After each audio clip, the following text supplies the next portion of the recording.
ഏറെക്കുറെ ഒരു മാസത്തിന് ശേഷം നമ്മളിന്ന് വീട്ടിൽ പോവാണ്. എൻ്റെ ദൈവമേ, എന്താണിത്? തിരുവാൻമിയൂർ റെയിൽവേ സ്റ്റേഷൻ്റെ അവസ്ഥയാണിത്. ഇത്രയും ജനം പുറത്തുണ്ടെങ്കിൽ ഇതിൻ്റെ അകത്തുള്ള അവസ്ഥ എന്തായിരിക്കും? വാവ്, ശുഭം. ഇത്രയും ആൾക്കാർ ഒരേ ദിവസം, ഞാൻ പോകുന്ന ദിവസം നോക്കിയിട്ട് ഇത്രയും ആൾക്കാർ ഇത് എവിടെ പോവാണെന്നൊക്കെ മനസ്സിലാവാത്ത. ഈ കാണുന്ന തിരക്ക് ആ ഒരു സ്റ്റെയർ കയറാനാ. സത്യം പറഞ്ഞാൽ ഗുരുവായൂരപ്പനെയും ശബരിമല അയ്യപ്പനും കഴിഞ്ഞാൽ ഇത്രയും വഴിക്ക് ഇന്ന് സ്റ്റെയർ കയറുന്നത് ആദ്യമായിട്ടാണ്. ഇതും ആ കാണുന്നതാണ് സെൻട്രൽ. ദൂരെ ആണെങ്കിൽ സംഭവം കുറച്ച് നടന്നങ്ങ് എത്തി. ഇതാണ് നമ്മുടെ ചെന്നൈ സെൻട്രൽ. ഇത്തവണ എൻ്റെ ആകെ ഒരു വിഷമം ഇവിടെ ഉണ്ടായിരുന്ന റെയിൽ കോച്ച് റെസ്റ്റോറൻറ്റ് ഇപ്പോൾ അവിടെ കാണാനില്ല എന്നുള്ളതാണ്. ബുക്കാറോ ചെല്ലക്കുട്ടി. ഇനി ഒരേ ഒരു ഓപ്ഷൻ A to B.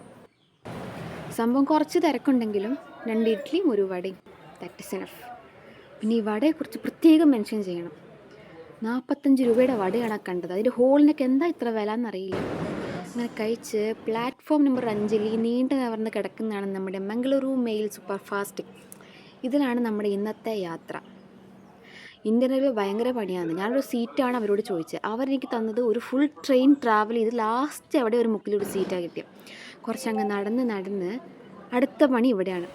അത് എൻ്റെ സീറ്റ്, ഇത് ടോയ്ലറ്റ്.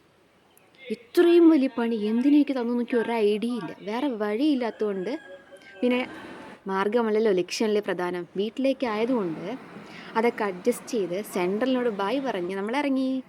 അടുത്തത് കേരള വേർഷൻ.